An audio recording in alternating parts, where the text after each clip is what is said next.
We are back with a very special guest and someone who I have looked up to for a very long time. ESPN and SEC Network's Laura Rutledge is joining us. We're so glad you can join us.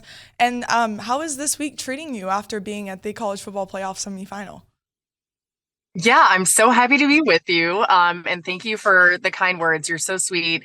I'm so excited for you hosting this show. It's awesome. And I know you're doing a great job. But yeah, it's a crazy week. I did the Rose Bowl and we were in Pasadena for 4 or 5 days in the lead up to that. I was covering Alabama.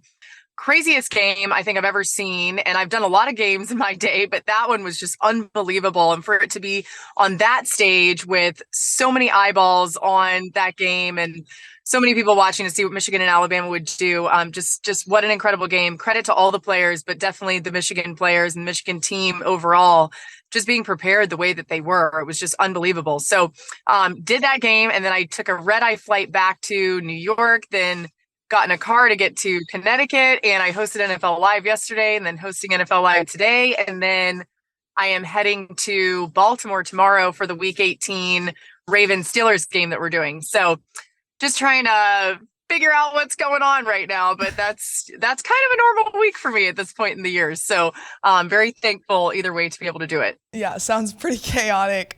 So yeah, I want to talk a little bit about that Rose Bowl last week.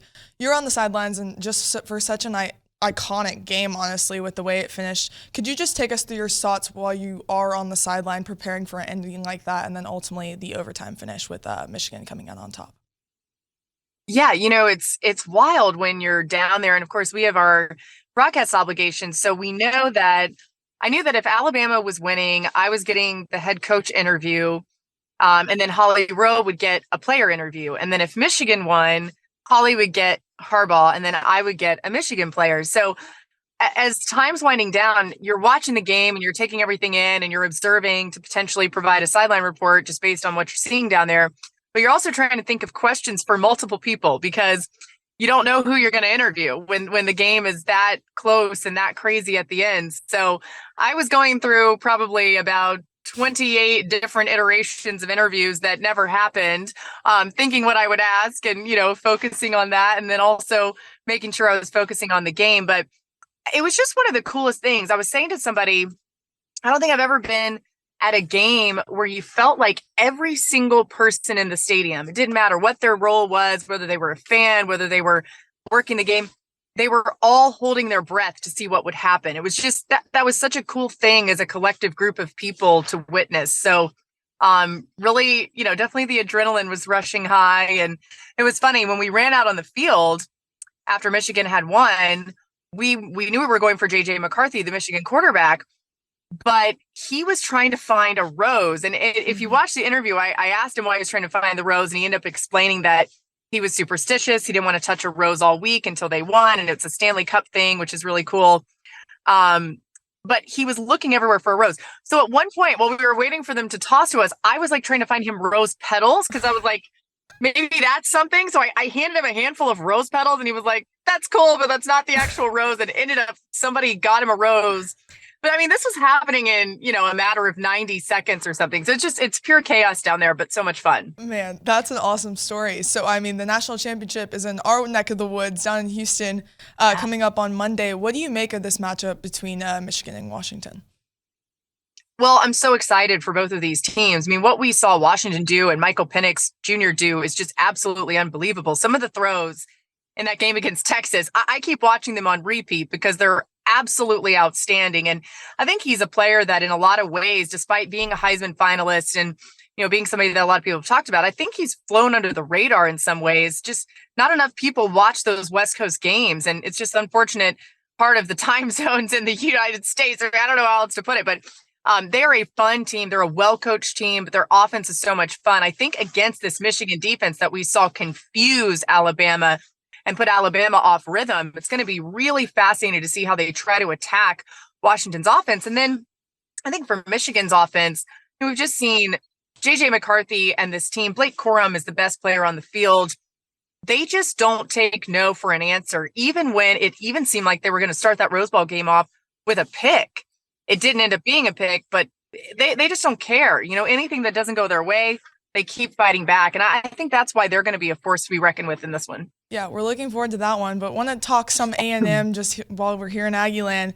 Hiring of Mike Elko. We haven't been able to speak to you since that has happened. Just what do you make of it? And then how quickly do you think Mike Elko could have success here? I love the hire. I know some people wondered if they would go for maybe a splashier hire. I think at this point, especially the way the contract is structured and the money on it, it's the right thing to do. Give him a chance to prove that he can turn this program around. He understands Texas A&M. He knows what's expected there because he's coached there before. And I do think he's going to have success. I mean, there's no shortage of talent in College Station. There's no shortage of ability to get more talent. So I'm excited to see what he brings to the table. And we spoke to him at the SEC Championship, and he said, yeah, that's where we want to be next year. So he's got lofty expectations and goals for this team. Yeah, speaking of high expectations, I've grown up an Aggie fan and can just remember every year it's pretty much you're expecting A&M to make some noise. But our arch rival Texas will be coming in the SEC next year, just coming off a playoff appearance. You've seen some pretty incredible SEC games, I would say. Where do you think that's going to rank on your list of games? Oh my God.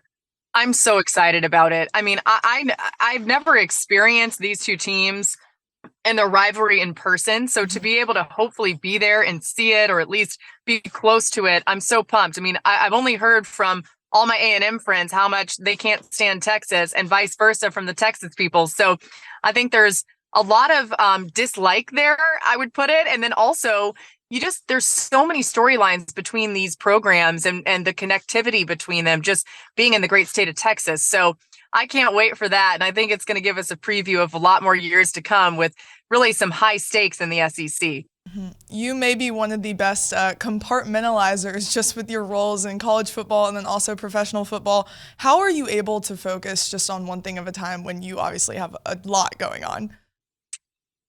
Oh my goodness. Well, I think my brain is like scrambled eggs most of the time. But I think for me, one of the main things that I try to do is just when I'm doing whatever I'm doing, I say, that's what I'm doing. And I try not to let my brain go elsewhere. So takes a lot of focus, a lot of multitasking, but also giving yourself some grace, not trying to be perfect all the time. I think that's been kind of a breakthrough for me, is just accepting that with all that I have going on, I might not know every single detail. And I just have to admit that and be prepared as much as I can be for everything that's coming my way.